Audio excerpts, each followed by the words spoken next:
الإجمال والاحتمال الأول في معنى الإجمال أي الإجمال الذي في الحد والمحدود لا يليق بحال عاقل أن يلتزم في معنى القضية بلا ضرورة داعية إليه فالأقرب هو الإجمال بالمعنيين الأخيرين.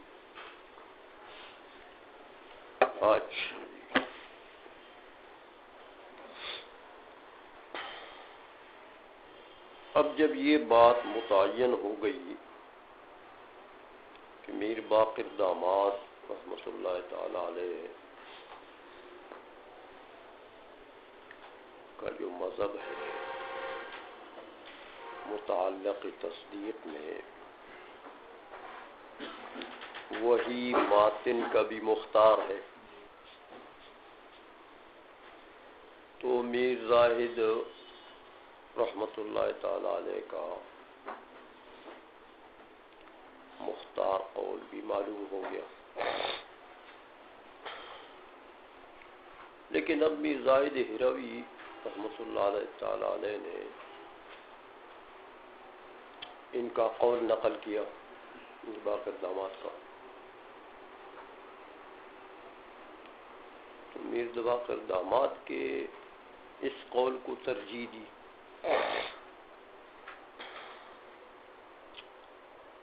کہ ان يتعلق الاذعان بامر مجمل يفصله العقل الى الموضوع والمحمول والنسبة الرابطة بينهما، کہ تصدیق کا متعلق جو ہے وہ امر مجمل ہے، امر مجمل۔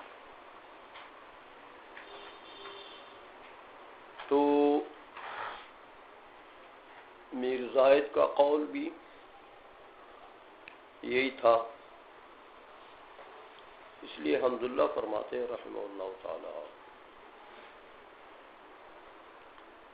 کہ یہ جو میر باقر داماد کا قول ہے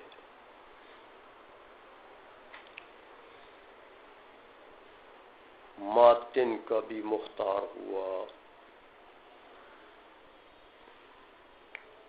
میر زاہد کا بھی یہ قول تھا، اور اسی قول کی نسبت شیخ کی طرف بھی ہوئی تھی، یاد ہے، اور یہی قول امام فخر الدین رازی کی طرف بھی منسوب تھا، بہت سے علماء کی طرف یہ قول منسوب ہے۔ تو ماتن نے بھی کہا، میرے بھی، علامہ بہاری نے بھی،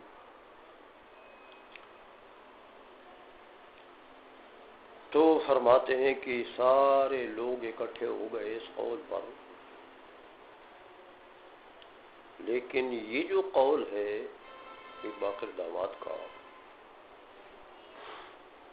یہ تو کوئی غیر معین قول ہے میاں، مبہم سا قول ہے۔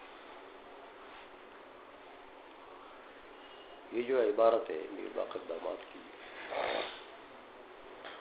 اس کا تو کوئی مصداق متعین نہیں ہے، اس لیے کہ امر مجمل ہے، تو اجمال کے تو تین معنی ہیں، تو کون سے اجمال سے امر مجمل ہے جو متعلق تصدیق بن جائے، اس کی تعیین تو پھر نہیں سمجھ میں آ گئی ہے۔ تو اتنے بڑے علماء اس قول پر متفق ہیں، حالانکہ وہ تو ایک قول مبہم ہے، سمجھ میں آ گئی ہے، اس کا تو کوئی تعین نہیں ہوا، یہ ایک اعتراض ہوتا ہے۔ اس لیے حمداللہ رحمہ اللہ تعالیٰ اس کا جواب دیتے ہیں کہ نہ میاں ابہام نہیں ہے،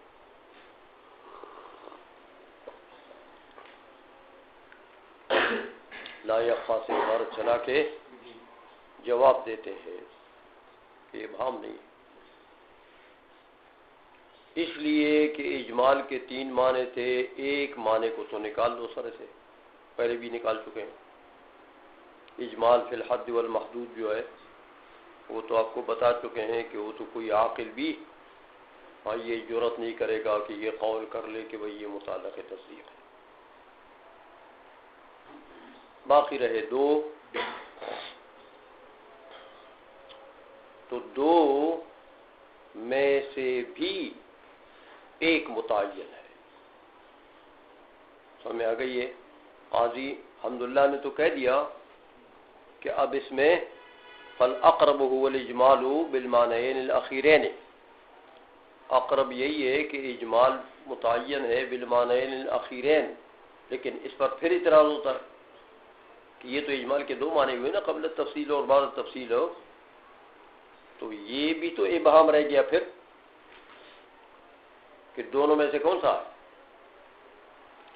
اس لیے میاں اس کا جواب یہ ہے کہ اس میں ابہام نہیں ہے، وہ تعیین نہیں کی الحمدللہ نے، دونوں میں سے چلے گئے کہ تعیین ان دونوں میں واضح کی بالکل، کہ دیکھو عبارت کو میر باقر داماد کی عبارت ہو کہ ان یتعلق الاذعان بامر مجمل یفصلہ العقل، تو امر مجمل اجمال پہلے، تفصیل یفصلہ العقل بعد میں، تو یہ کون سا اجمال ہوا؟ اجمال قبل التفصیل ہو گیا نا. اس لیے کہتے ہیں وہ خود ان کی عبارت سے واضح ہے، اس لیے حمداللہ نے اس میں تعیین نہیں کی کہ بھئی اس کی اپنی عبارت کو دیکھ کر دونوں معنوں میں سے ایک معنی متعین ہے وہاں پر. سمجھ آ گئی ہے؟ لہذا متعلق تصدیق قضیہ مجملہ ہے بالاجمال قبل التفصیل. سمجھ آ گئی ہے؟ لہذا بات متعین ہو گئی ہے. ترجمہ کرو میاں. ولا يخفى ان هذه العبارة ليس فيها الا الاحتمالات الثلاثه في معنى الاجمال. وہی تین احتمالات جو معنی اجمال میں ہیں وہی احتمالات اس عبارت میں ہیں. فی معنی الاجمال والاحتمال الاول فی معنی الاجمال، پہلا جو احتمال تھا اجمال کے معنی میں ای الاجمال الذي في الحد والمحدود، وہ تو پہلے بتا دیا تھا کہ لا یلیق بحال عاقل، کسی عاقل کے حال سے یہ لائق نہیں ہے ان یلتزم فی معنی القضیۃ، کہ اس کا التزام کرے معنی قضیہ میں بلا ضرورت داعیۃ الیہ.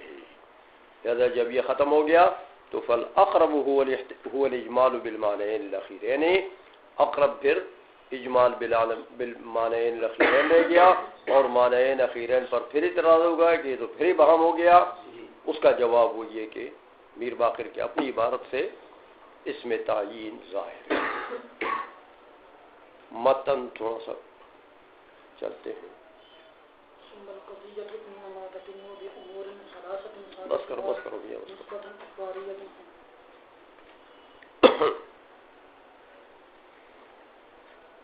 اصل میں یہ جو ثم القضیہ سے ماتن نے عبارت چلائی ہے،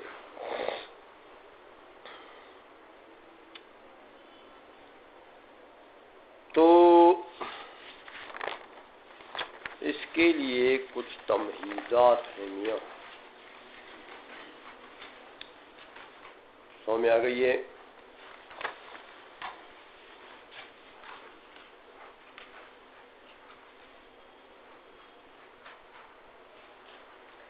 پہلی بات یہ ہے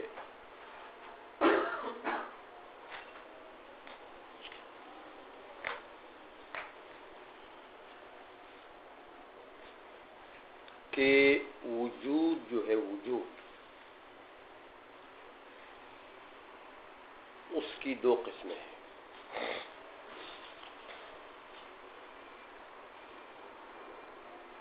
وجود فی نفسہ، شے کا وجود فی نفسہ، یا شے کا وجود فی غیرہ. وجود الشے فی نفسہ جو ہے اس میں تین وجودات داخل ہیں. وجود الشے فی نفسہ، واجب الوجود کا وجود، وجود فی نفسہ ہے.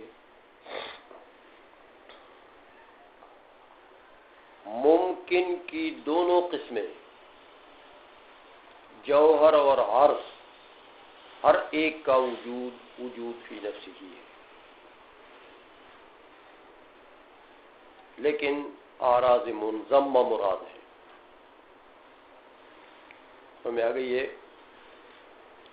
تو وجود فی نفسی ہی میں تین وجودات داخل ہو گئی ہے۔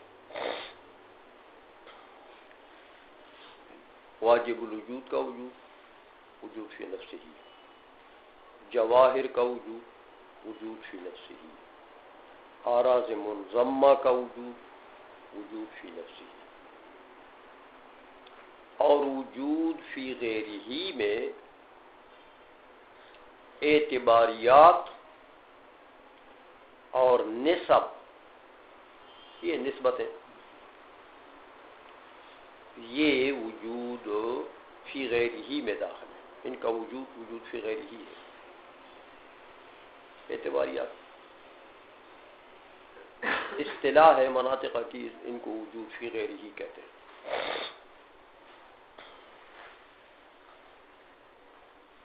پھر وجود فی نفسی ہی کی دو قسمیں ہیں، وجود فی نفسی ہی لنفسی ہی، اور وجود فی نفسی ہی لغیرہ ہی۔ وجود فی نفسی ہی لنفسی ہی میں واجب الوجود اور جواہر کے وجود داخل ہوئے۔ وجود فی نفسی ہی لنفسی ہی اور وجود فی نفسی ہی لغیرہ ہی میں اعراض منضمہ داخل ہو گئے۔ پھر وجود فی نفسی ہی لنفسی ہی کی دو قسمیں ہیں، وجود فی نفسی ہی لنفسی ہی بنفسی ہی، اور وجود فی نفسی ہی لنفسی ہی بغیرہ ہی۔ تو وجود فی نفسی ہی لنفسی ہی بنفسی ہی میں واجب الوجود داخل ہے، اور وجود فی نفسی ہی لنفسی ہی بغیرہ ہی میں جواہر داخل ہے۔ ہمیں آ گئی ہے جواہر کا وجود۔ یہ اور باقی وہ وجود فی غیرہ ہی جو ہے، یہ وجود جو وجود گویا کہ فی نفسی ہی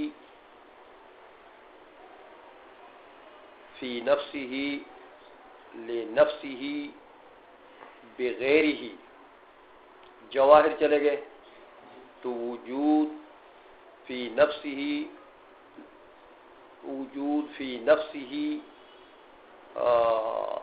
لنفسی ہی لغیرہ ہی تھا، وہ اعراض منضمہ تھے نا، وہ اعراض منضمہ کے وجود کو دیکھیں گے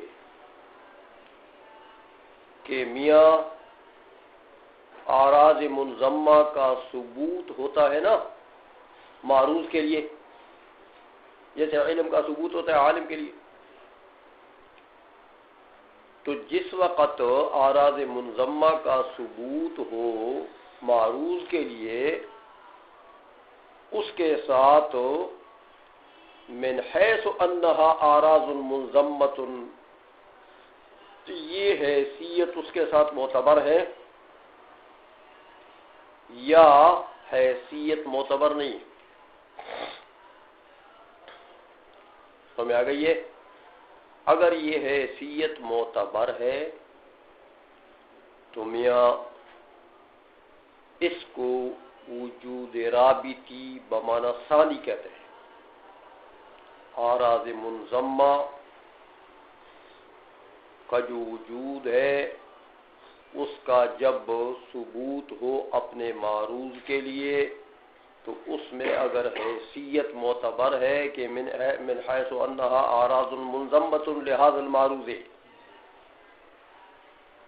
یہ حیثیت اگر اس میں معتبر ہے تو اس کو وجود رابطی بمعنی ثانی کہتے ہیں، اور اگر یہ حیثیت معتبر نہیں ہے، جب ثبوت ہو رہا ہے اس کا اپنے معروض کے لیے یہ حیثیت معتبر نہیں ہے تو اس کو وجود محمولی کہتے ہیں، وجود محمولی کہتے ہیں۔ اسی طرح عدم کا بھی یہی حال ہے، وجود کے مقابلے میں عدم بھی داخل ہے، سمجھ آئیے، وہ عدم محمولی بن جائے گا، ہر ایک وجود کے مقابلے میں عدم بھی ہے نا، تو عدم کا بھی وہی حکم ہے جو وجود کا حکم ہے، سمجھ میں آ گئی ہے۔ تو یہ تمہیدی ایک مقدمہ ہو گیا، وجود رابطی بمعنی ثانی آ گیا، وہ اصل میں کلام ہے وجود رابطی میں یہاں پر کہ قضیے کی بات شروع کر دی نا، انما تتم بامور ثلاثۃ ثالثها نسبۃ اخباریۃ، تو یہ نسبت اخباریہ جو ہے میاں یہ وجود رابطی کی وہ کہ دو تین قسمیں ہیں، وہ آئیں گی، پھر آپ کو پتہ لگ جائے گا کہ یہ نسبت کون سی وجود رابطی کا نام ہے۔ قضیے کے اندر جو نسبت رابطی ہے یہ اس کو کون سا وجود کس وجود رابطی میں داخل کریں گے، سمجھ آ گئی ہے؟ چلو